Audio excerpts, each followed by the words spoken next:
All right. So brief introduction on who I am. I'm the Assistant Executive Director of Hockey Development for USA Hockey. I've been here 24 years now at USA Hockey. Currently, I'm responsible for overseeing our youth and girls hockey programs, our player development programs, our American development model, national championships, coaching development, officiating development. I'm the general manager for our under 18 Ivan Hlinka team, and oversee our under 17 select team as well. I'm lucky enough, I get to work with some outstanding people. We have about 20 people in our hockey department on the coaching side, the officiating side, the goaltending program, and then also on the ADM regional managers that we hired about 10 years ago with some financial support from the National Hockey League. And we've learned a ton from that experience and rolling that out. Made some mistakes, learned a lot of things, and have changed a lot of things that we've done. So before I came to USA Hockey, I was actually a hockey director at a club in Seattle, Washington. And I learned a lot there.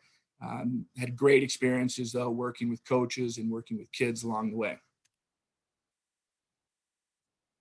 So the question we have as we move forward here, and we should probably ask ourselves every single day, as a coach, are we preparing our players for the future game? Sometimes I think we have a tendency to coach the way we were coached, maybe growing up, and maybe do some drills and run practice and run training session the way we experienced that as a kid. And the problem with that is that I think when we really stop and acknowledge it, the game evolves. The game today at the highest level doesn't look like it did, say, 20, 30 years ago when we were younger. And so what is that game? What's the game going to look like 20 years from now? And are we coaching the players today, this younger generation, to move forward and coach at the next generation when they're, say, 20 to 40 years old? Here's a brief video that but Holland comes in for a pit stop. Kind of emulates Time that. To refuel and change tires. Ask the Moore question. himself changes the tires. Only 4 crew members, including the driver, are allowed to work on the car. It's a tense time. Holland stays in his seat, anxious to get away. Let's watch. Notice how much time it takes just to change a tire.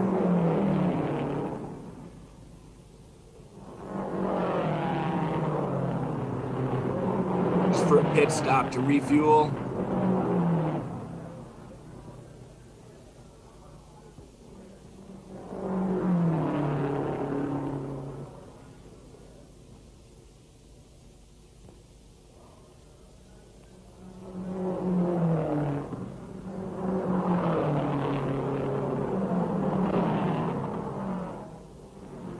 The tires are changed at last. A crewman polishes the windshield as Holland moves away just 67 seconds after he stopped. 67 seconds.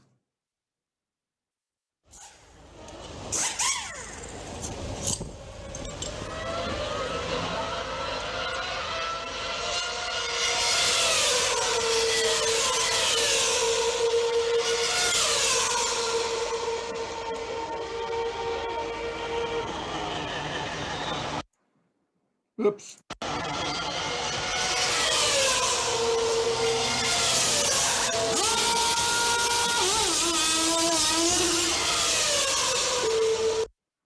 So a little quicker than 67 seconds right there. So the question we have to ask ourselves, are we old school? Are we new school? Are we modern? Are we cutting edge? Or are we approaching things the same old way? Do we have the same old way of thinking, or are we open to new ideas and open to new ways and modernizing the way we do things? I think too many of us take pride in being old school sometimes around the rink. Hockey, I found, is a very traditional game. We pride ourselves sometimes in that, but if we're going to keep up, if we're going to engage with our younger players, this next generation of players, we've got to modernize our thoughts in the way we approach teaching the game. So what does today's game look like? We've asked coaches at the National Hockey League level, Olympic team level, junior hockey, college hockey. What's today's game? They all talk about how quick it is. They talk about the high level of skill. Hockey IQ is one of the things that separates those truly elite players from just the good players and the highly skilled. High compete level, strength on puck possession, special teams, and goaltending.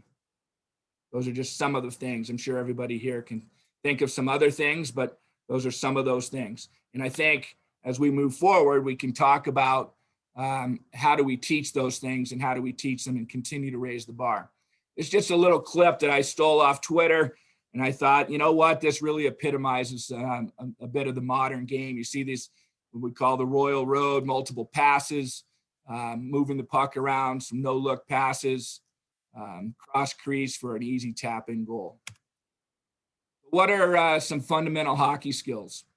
Well, obviously everybody knows that skating, passing, receiving, shooting, puck handling, body contact, puck protection,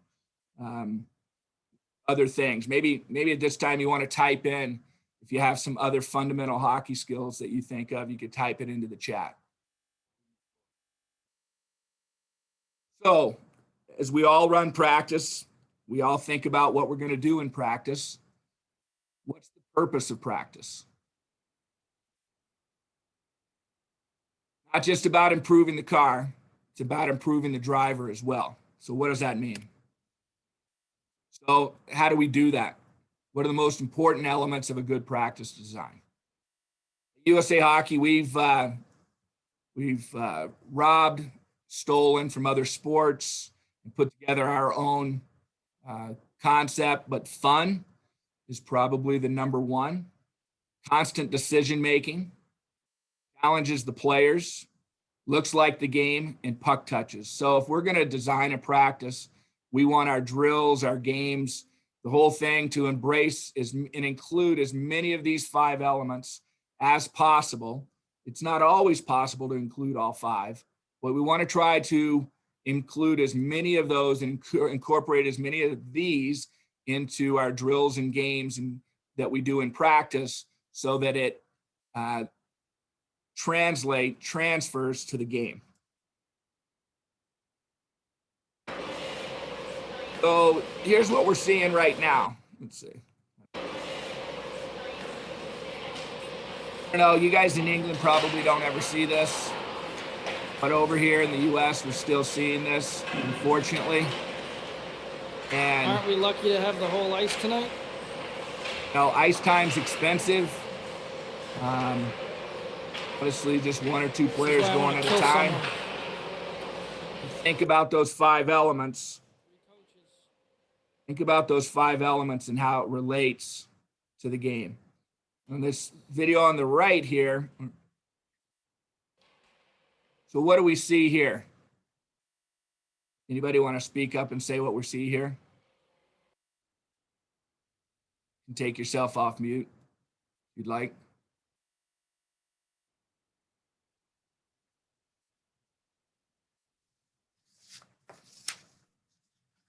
Nobody standing idle. A lot of people sat on the bench. A lot of people on the bench.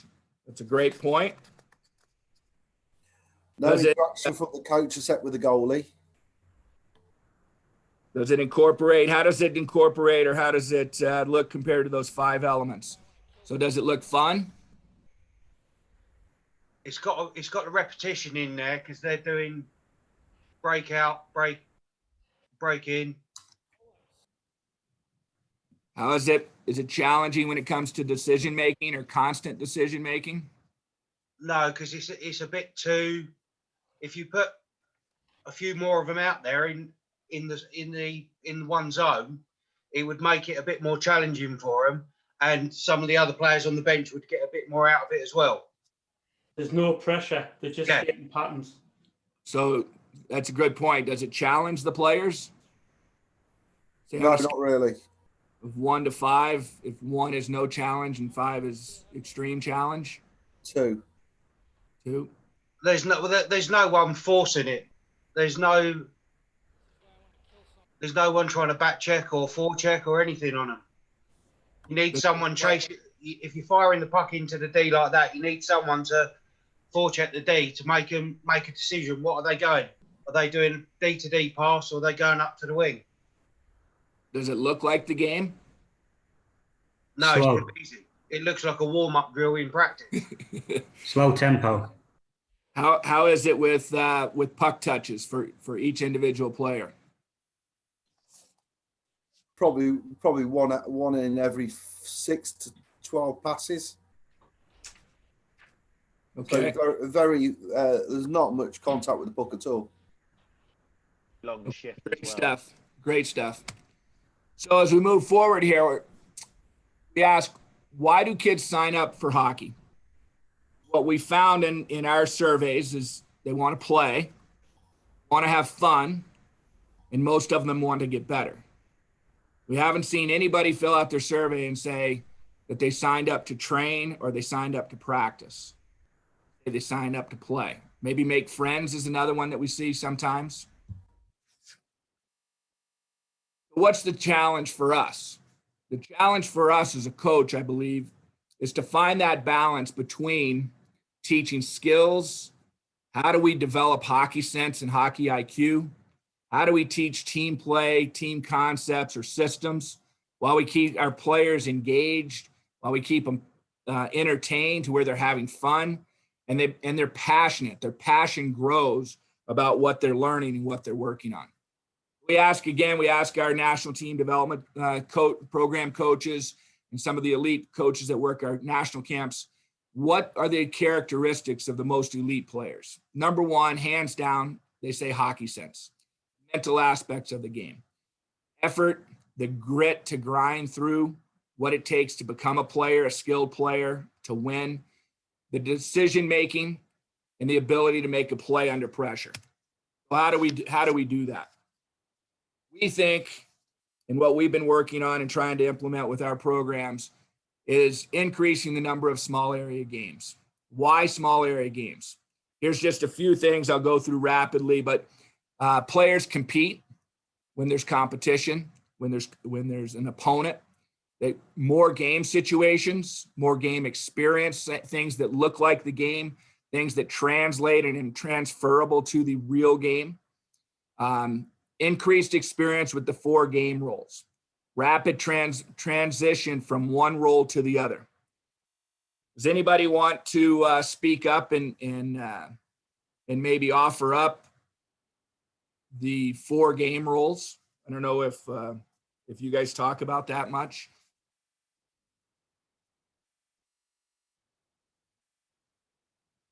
I'll throw the first one out.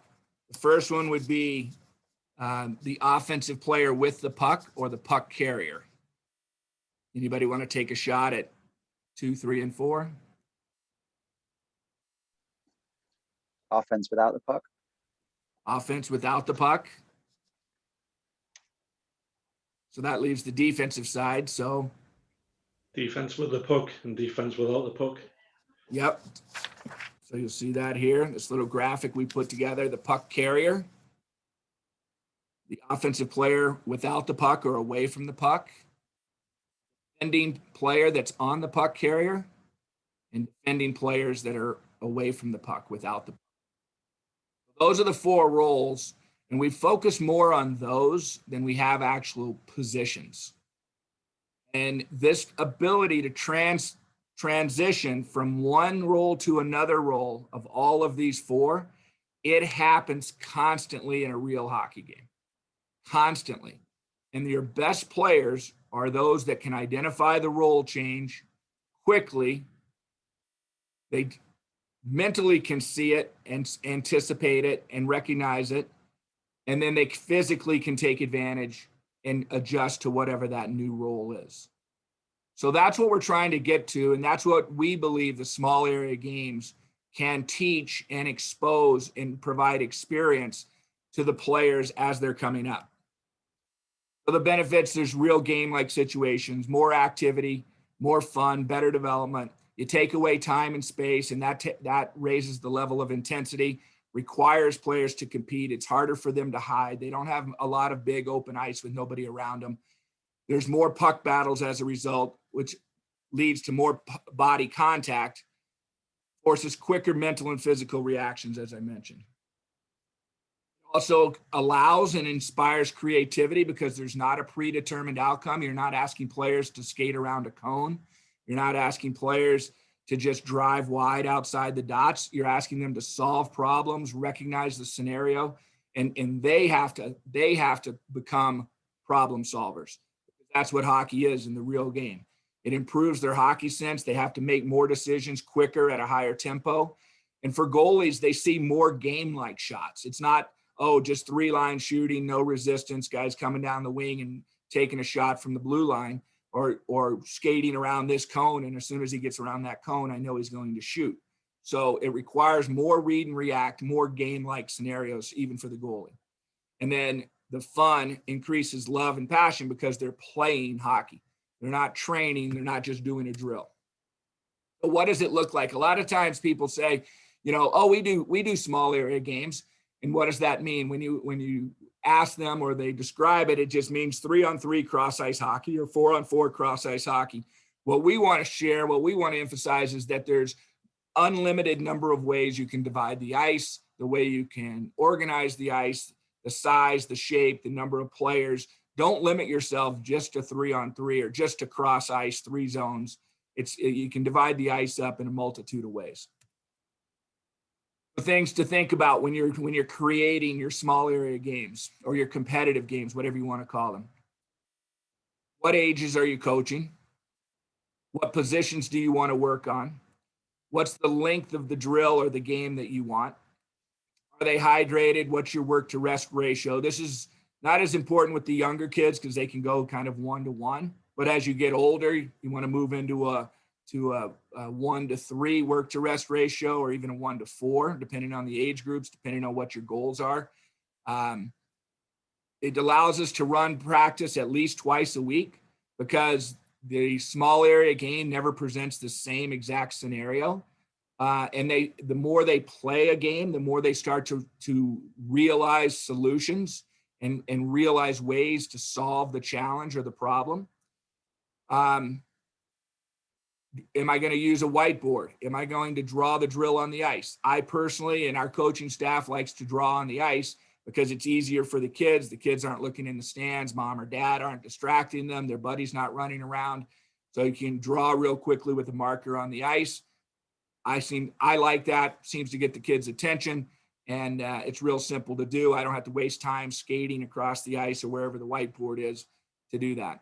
Do I want to get conditioning out of this, or is there something specific I want to teach? I think that's the key. I think a lot of people say, yes, I do small area games, but do you do it just because it's your favorite game? Or do you do it because it's the kid's favorite game? Or do you do it for a purpose, a true purpose to teach a habit or a concept? Something that individual players need, or something that maybe your team needs, or what you want to work on as a team. How does a drill start or end? Do you dump a puck in? Do you give it to the offensive team? Do you start with a face-off? Do you shoot it on the goalie and make him set the puck up? You have to think through all of these little different scenarios and these very specific circumstances if you want it to be game-like, or as game-like as possible. Is the environment healthy for goalies, or am I killing my goalies? You got to think about that. Too many of us as coaches, I think, sometimes really focus on the scoring. We focus on the defending, but we don't necessarily take the goaltender's needs into our thoughts. We need to do a good job of that and make sure that their needs are met, and we're paying attention to that. The puck placement, like I said, where are we going to start the game? How are we going to do that? Is it going to be a 50-50 puck that we dump in someplace so that it's an equal battle, or do we want to give it to the offense or the defensive team for the purpose to achieve the purpose and the goal of the drill? And do the activities connect? Do they connect to what we're trying to do on the real game in the full sheet of ice?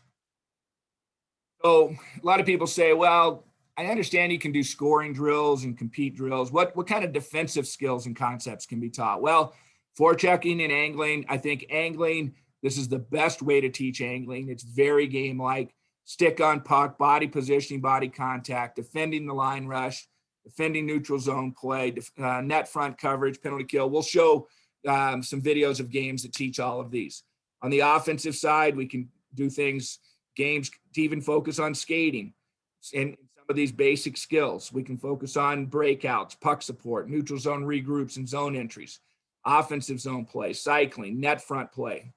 All these things can be worked on in small area games. And the nice thing about working on these topics in small area games is that when you do a small area game, because you take away time and space, there are more repetitions in the same amount of ice time than you would get if you were doing this full ice or if you were doing it in just a gameplay.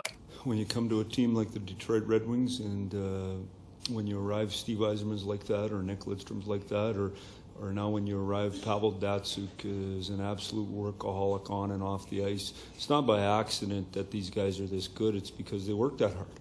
And when you watch Pav every day after practice or before, and you watch how hard he works, it's not by accident he's as strong as he is and can play the way he is. And so to me, that's what separates. There's lots of nice players in the league, but they don't get to play long at the end of the year because it's not about being a nice player. It's about winning your battle every time you're on the ice. And there's no space and there's no room, and the ice gets worse as the year goes on. And so it's not about being pretty, and it's not about open ice or who looks good in practice with no pressure on them. It's who can make a play in a small area and win a battle. To me, that's the game. Pretty good advice there from Mike Babcock, obviously a very successful coach, international coach for Team Canada. But I think that's the key there, and that's kind of what resonates with me is that you've got to be able to win a battle in a small space and then make a play. It's not about looking pretty, but you've got to be able to win that battle in a small space and then the result of make a good play out of that. So again, we don't just play a game just to play. We play a game to teach a skill, a concept, or something that's relative to the game that our team needs to focus on. It's very important that you're cognizant of what your team needs, what you want to see your team work on or improve on, and then think of ways in games. There's no perfect game, and in fact, most skills or most things, concepts, habits can be taught in pretty much any game, quite frankly. So I'm going to show you some examples, but by no means are they the perfect game or are they anything more than just some games we do.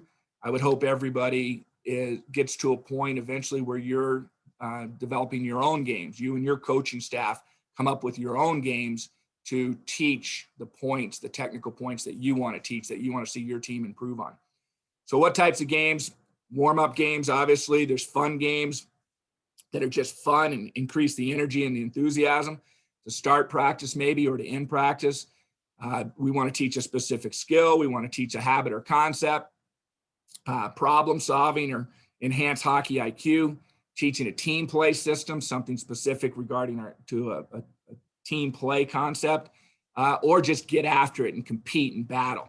Maybe your team's been a little lax in that area and you just want to take away time and space and just get after it and battle and watch them really, really compete and push each other.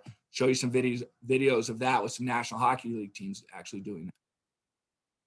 So we talk about skating here. And so whether it's younger kids or older kids, kids love to do this and they,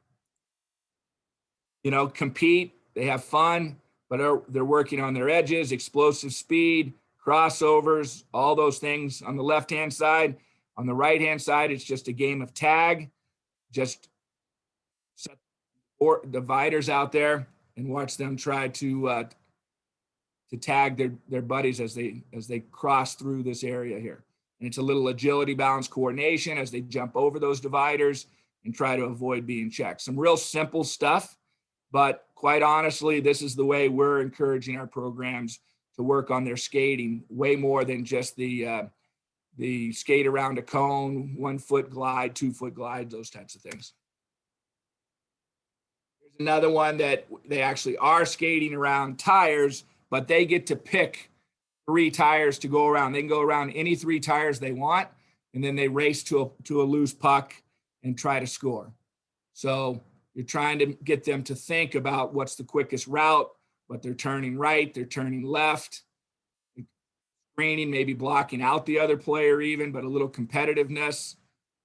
And then at the end, if you compete and you win, then you get to go try to score.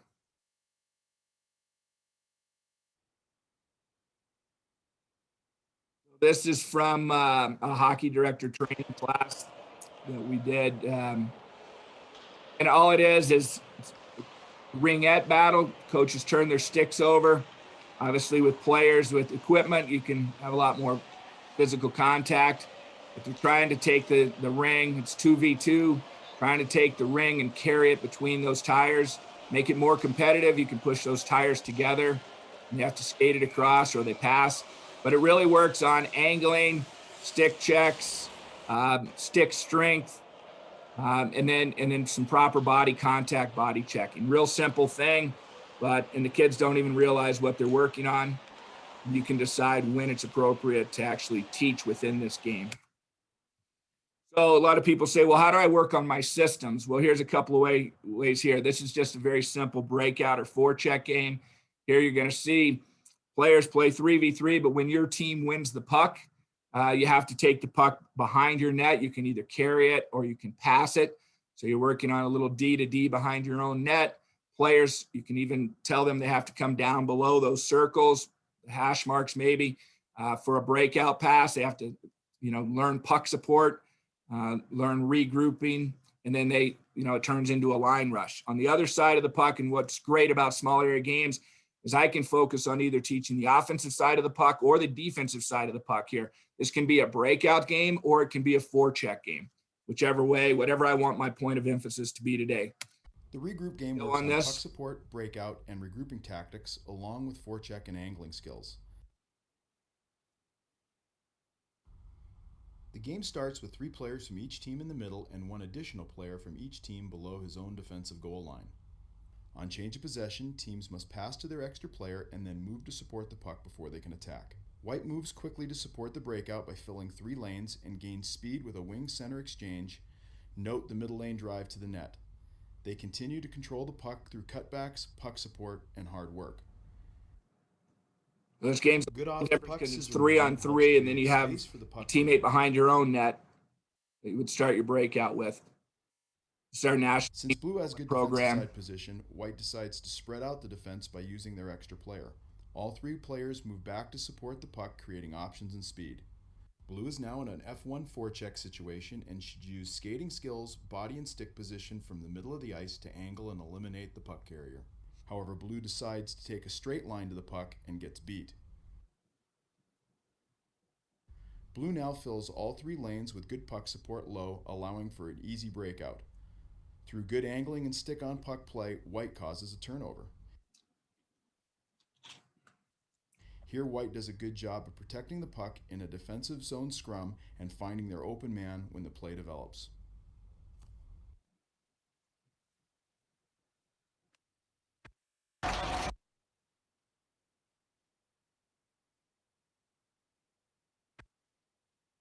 Here's just a half-ice version, similar version to that. Half-ice 4v4, 60-second shifts, as it says. Teams alternate on line changes, so the whistle will blow every 30 seconds. Team that stays on has to carry the puck behind their net. Team that changes then forechecks from the bench.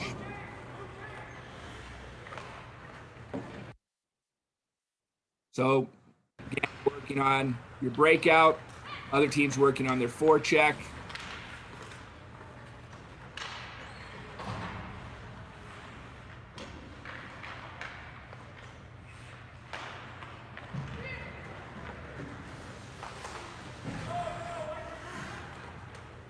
Actually, it's kind of funny. So these kids were 12 years old when we filmed this, and 2 of these kids, this is a club in Detroit, and 2 of these kids actually played on our World Junior team over Christmas recently.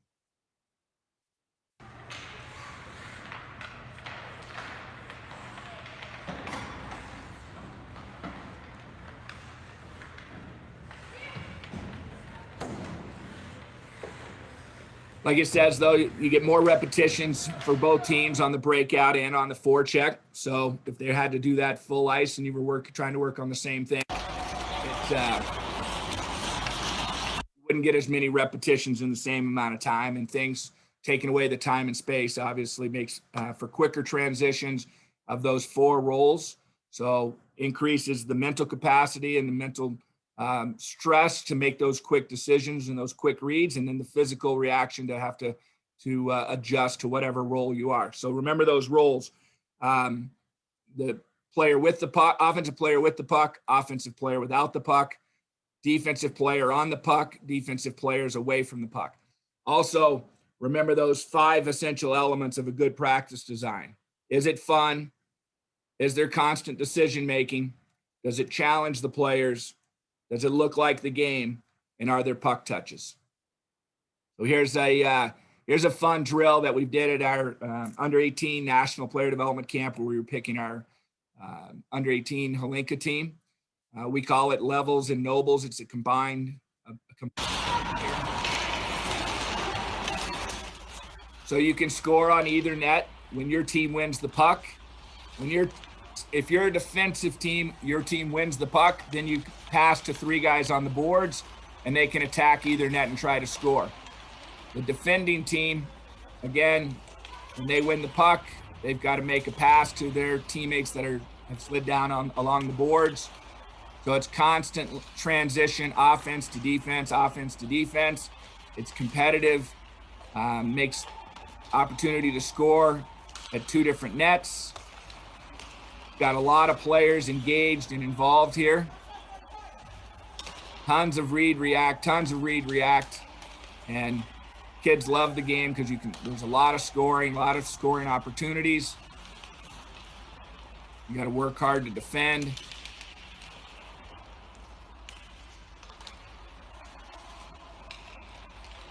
A fun game, but it's got a lot of hockey in it, a lot of offensive side of the puck and defensive side of the puck. A lot of concepts and habits here, depending on what you want to teach that day.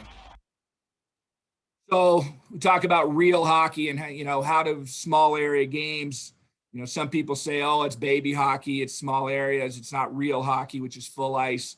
And so I just want to give a couple of examples here. So one of the concepts is net front, right? Net front opportunities for the offensive side, but also learning to play net front for the defensive team.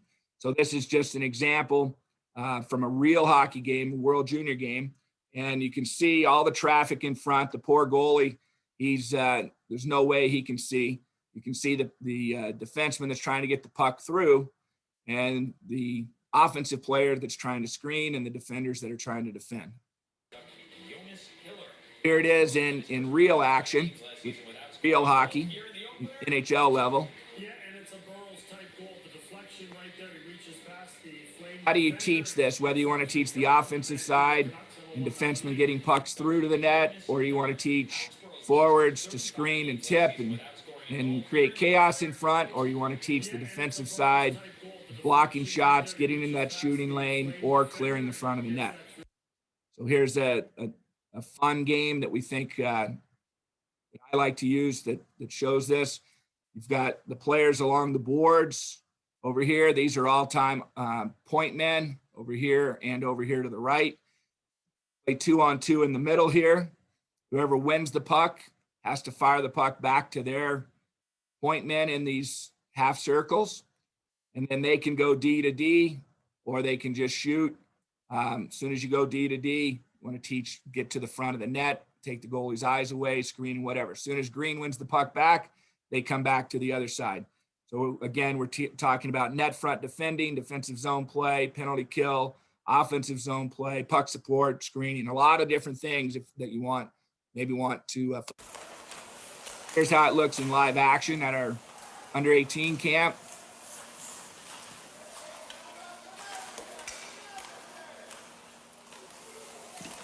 And quick transition, offense to defense, on the puck, away from the puck.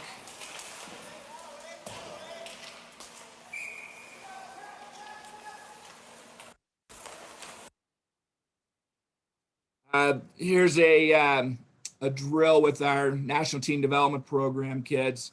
It's very competitive, very small space. Have to go below the goal line when you get the puck, and then try to get to the front to score a goal. So a lot of tight area. Again, though, those 4 roles, constant transition among those 4 roles. 2v2 battle in tight. defending, and also trying to score in tight places. As Mike Babcock said, win a battle, make a play. Those players that do that well are usually your better players. So we need to make sure that we put players in that position and start getting comfortable in those uncomfortable situations and condition from the time that they're young until all the way through their development. Okay, this is the Tampa Bay Lightning. Turn the net the other way. Get more board action and there, but also maybe a little bit more area. The goalie really has to battle. Either team can score, so he's got to be constantly ready.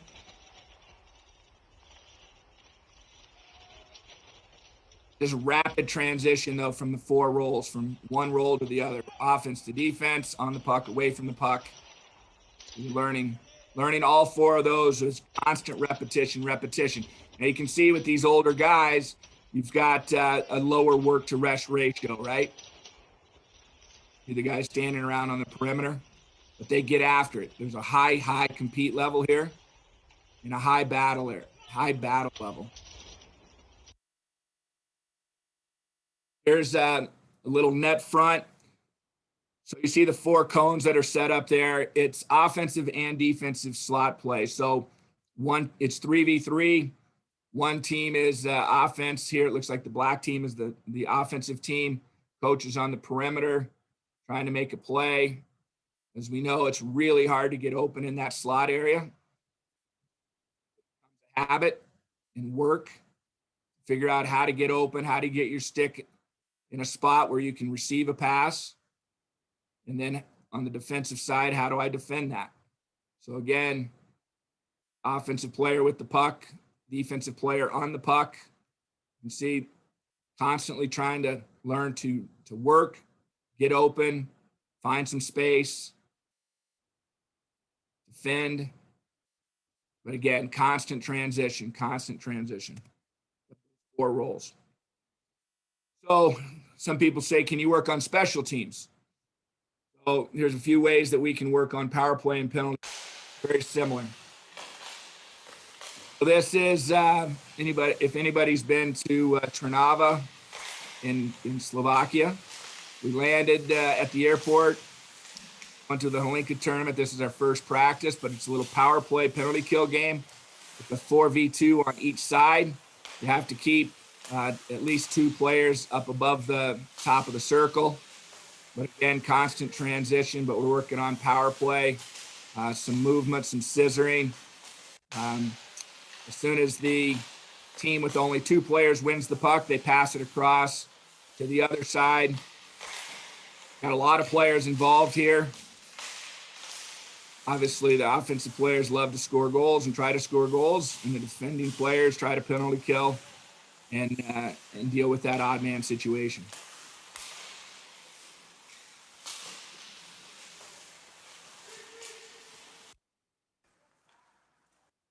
Another little power play game. You play 2v2 here in the middle. You have flanks on the outside. Those flanks are trying to score on the net closest to them. So whether they're working on one-timers, whether they're working on Royal Road passes, create a little triangle there. The guys on the flanks can't come to the middle, but they can move up and down on the perimeter out there. 4v2 for the offense, and then quick transition to the other side.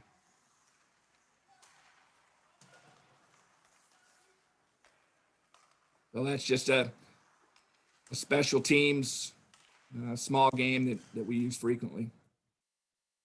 Oh, just to recap this a little bit here, reminders: teach your habits and concepts through the game.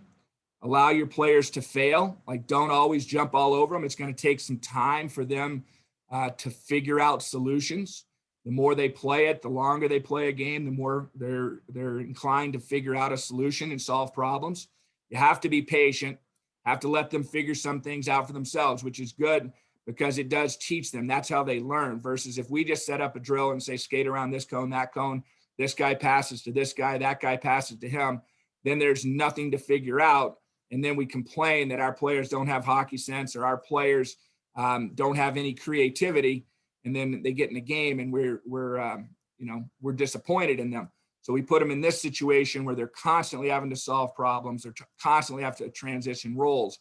The more we do that, the more you're going to see that improvement in the games where they can figure out solutions themselves in games.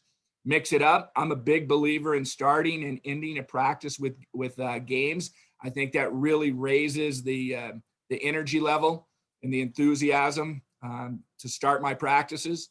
Design your own games. Don't just copy everybody else's games. You can do that to start, but then as you know your team and know your players, know what you need, then you can design your own games around whatever your needs are. Create more intense environment of learning through fun and competition. I'm a big believer in keeping score, because I think if you have a winner and a loser and you reward the winner, then I think that breeds a greater work ethic. How do you implement it? Again, you have to analyze what your team needs. Be creative. Don't just do the same 3v3 cross ice game all the time. When do you want to play that game? Do you want it to be a conditioning thing? Do you want it to be something real crisp and fresh? Do you do it to start or end or in the middle of practice? Do you do it the first week of practice or the first day of practice during the week? Do you do it the day before games? You got to think through all of these things. What area of the rink makes sense for me to do this? Do I do it cross ice? Do I do it a corner? Do I do it in the neutral zone? Do I do it half ice? All those different ideas you got to think through and solve yourself. We want our players to be creative. We want our players to solve problems. We need to challenge ourselves as coaches if we want to be modern coaches and cutting edge to think through all those things and be better about the way we implement these things. As I say, small area games aren't just 3v3. I like this quote I saw: transfer of practice to game conditions depend on the extent to which practice resembles the game. So does your practice, is this game, does this drill resemble something that actually happens in the game? Is it realistic? Is it game-like? So that, again, checklist for your practices. Is it fun and engaging? Is there constant decision-making? Does it look like the game? Are there lots of puck touches? Does it challenge the player and stretch that player's abilities? And teach through your games. Allow your players to fail. Be patient. It's probably the hardest thing for coaches. For all of us, we're competitive. We love the game. We love the competitive side of the game, but it's hard to be patient. We have to understand that kids are where they are. Our players are where they are, whether they're 10 years old or whether they're 20 years old. You have to understand where they are. They're not adults like us. They don't have the same experience we do. So be patient, let them learn, mix it up, design your own, create an environment where learning and fun is encouraged, competition is encouraged. Reminder that hockey is a game, it's not a drill. That's the real game. Our demeanor as a coach, enthusiasm, energy, catch them doing something right, I always say, and that positive interaction with your players. Be engaged, be enthusiastic, keep score, and then kids will want to come to the rink to play hockey because your practices will be considered. So I like to use this graphic. I actually have this poster mounted in my office. This is what I like to try to make my practices and my hockey, my team environment like. It's carnival inside a rink. And so how do I make my practice and my hockey training sessions more like Disneyland or Disney World than the old school style of train, and condition, line up on the red line and let's skate lines or something like that. Let's make sure we're playing and we're competing. So just some free resources here. If you're interested, there's the free mobile coach app, USA Hockey mobile coach app. It has a lot of tools and everything, a lot of drills, a lot of small games, lets you build your own practice plans. It has a whiteboard. It has an activity tracker. There's a lot of coaching tools there for you if you're interested in a free app. We have these age-specific practice planners. They're downloadable and free on our website, age-specific practice planners. So we have one for each age group. Talks about the LTAD, long-term athlete development stage for that age group. Areas of focus, gives you about 10 sample practice plans, some games, some goaltending information. Those are downloadable and free as well. We have these two resources: a Small Area Games competitive book, and that's downloadable, and then the Teaching Concepts through Small Area Games. Both of those are available and downloadable for free as well. Thank you. I appreciate you letting me talk to you guys, and I look forward to some Q&A here.